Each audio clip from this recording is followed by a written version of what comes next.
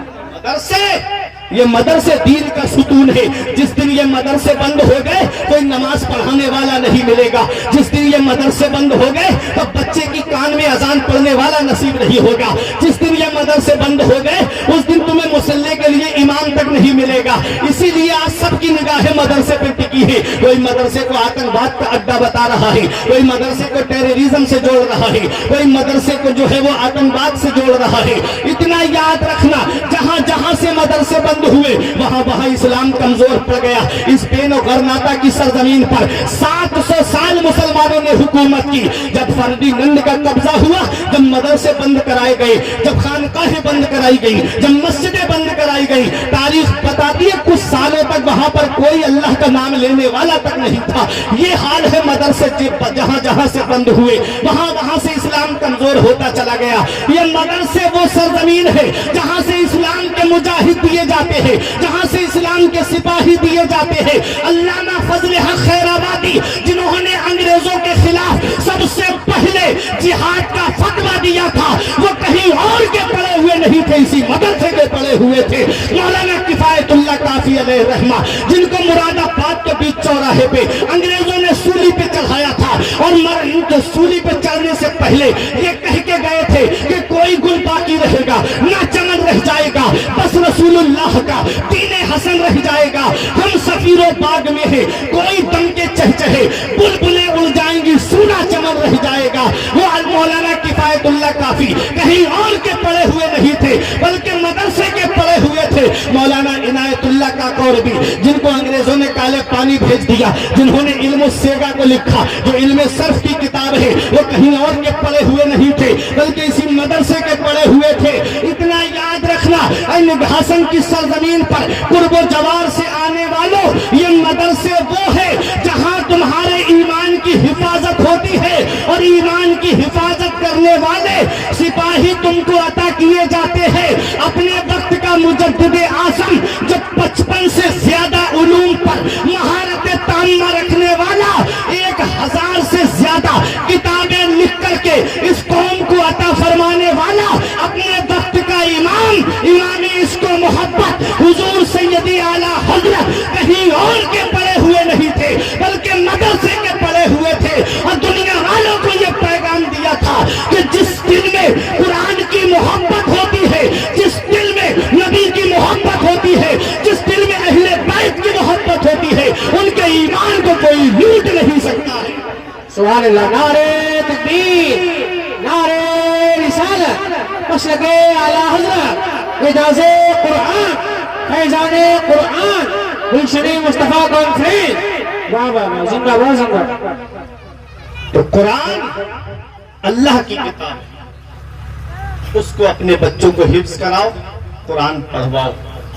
میرے آقا فرماتے ہیں من قرأ القرآن وعمل بما فیہ یلبس والداہ تاج یوم القیامت ضوءہ احسن کضوء الشمس. جو قرآن پڑھے اور اس پر عمل کرے, اللہ تعالیٰ قیامت کے دن اس کے ماں باپ کو ایسا تاج عطا فرمائے گا جس کی روشنی آسمان کے چاند و سورج سے بھی زیادہ ہوگی. تو اپنے بچوں کو مدرسے میں بھیجو, قرآن کی تعلیم سکھاؤ, قرآن کا سبق ان کو پڑھواؤ, کیونکہ جس سینے میں قرآن ہوتا ہے اس سینے کو جہنم کی آگ نہیں جلائے گی. بخشش کی راہ مومنو آسان بنا لو, اپنے لیے نجات کا سامان بنا لو. دنیا کی کتابوں پہ نظر بعد میں رکھنا, بچوں کو پہلے حافظ قرآن بنا دو. بس ایک یہی پیغام تھا جو لے کر کے آپ کے سامنے آیا. تیرے اعمال ایسے ہو جہاں میں نام ہو جائے, تیرا ہر لفظ امت کے لیے پیغام ہو جائے, بنا کردار کو بے مثل اس منزل پہ پہنچا دے کہ تجھ کو غیر دیکھے قائل اسلام ہو جائے. السلام علیکم.